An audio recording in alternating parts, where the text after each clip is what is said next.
बहुत वर्ष पहले एक राजा की दो रानियां थीं। बड़ी रानी शोभा बहुत अच्छी आदत की दयावान स्त्री थी। छोटी रानी रूपा बड़ी कठोर और दुष्ट थी। बड़ी रानी शोभा के एक पुत्री थी, नाम था देवी। रानी रूपा के भी एक बेटी थी, नाम था तारा। रानी रूपा बड़ी चालाक और मतलबी औरत थी। वह चाहती थी कि राज्य की सत्ता उसके हाथ में रहे। राजा भी उससे दबा हुआ था। रानी रूपा बड़ी रानी और उसकी बेटी से नफरत करती थी। एक दिन उसने राजा से कह दिया कि रानी शोभा और देवी को राजमहल से बाहर निकाल दिया जाए। राजा रानी रूपा की नाराजी से डरता था। उसे लगा कि उसे वही करना पड़ेगा जो रूपा चाहती है। उसने बड़ी रानी और उसकी बेटी को राजमहल के बाहर एक छोटे से घर में रहने के लिए भेज दिया। लेकिन रानी रूपा की नफरत इससे भी नहीं कम हुई। उसने देवी को आज्ञा दी कि वह रोजाना राजा की गायों को जंगल में चराने के लिए ले जाया करे। रानी शोभा यह अच्छी तरह जानती थी कि यदि देवी गायों को चराने के लिए नहीं गई तो रानी रूपा उन्हें किसी और परेशानी में डाल देगी।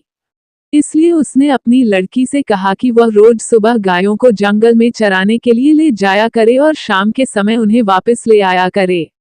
देवी को अपनी माँ का कहना तो मानना ही था, इसलिए वह रोज सुबह गायों को जंगल में ले जाती।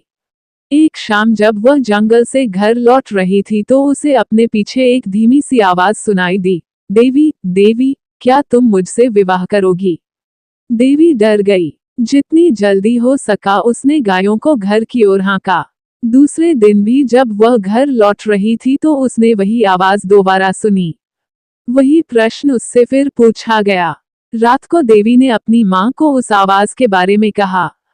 माँ सारी रात इस बात पर विचार करती रही। सुबह तक उसने फैसला कर लिया कि क्या किया जाना चाहिए।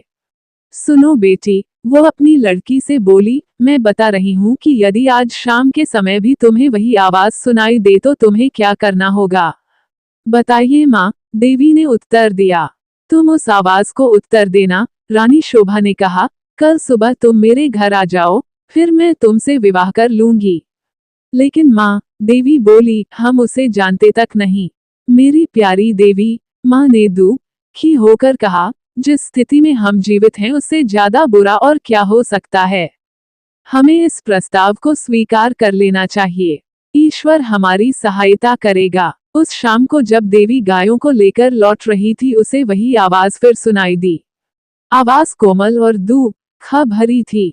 देवी, देवी, क्या तुम मुझसे विवाह करोगी?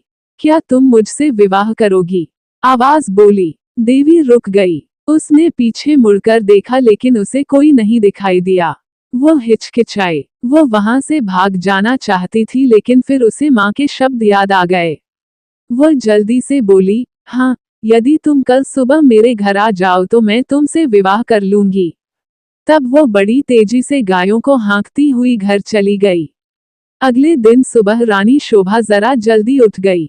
उसने जाकर बाहर का दरवाजा खोला, देखने के लिए कि कोई इंतजार तो नहीं कर रहा। वहां कोई भी न था। अचानक उसे एक धक्का सा लगा और वह देखती रह गई। एक बड़ा अजगर कुंडली मारे सीढ़ियों पर बैठा था। रानी शोभा सहायता के लिए चिल्लाई। देवी और नौकर भागे भागे आए कि क्या बात है। तभी एक आश्चर्यजनक बात हुई। अजगर बोला, नमस्कार। उसका स्वर बहुत विनम्र था। मुझे निमंत्रित किया गया था इसलिए मैं आया हूँ।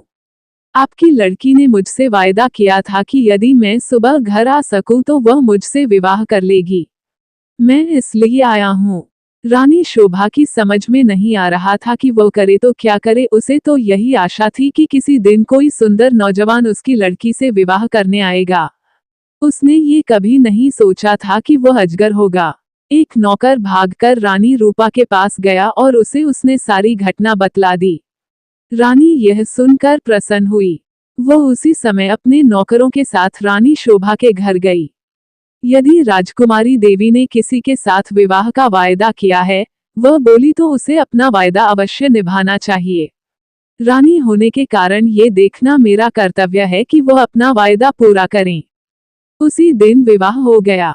रानी शोभा और देवी के लिए यह कोई प्रसन्नता का समय नहीं था, लेकिन इतने दुर्भाग्य सहने के बाद वे किसी भी प्रकार की विपत्ति का सामना करने को तैयार थीं। विवाह के पश्चात अजगर अपनी पत्नी के साथ उसके कमरे में गया। सारी रात रानी शोभा ने प्रार्थना करते हुए बिताई कि उसकी बच्ची ठीक ठाक रहें।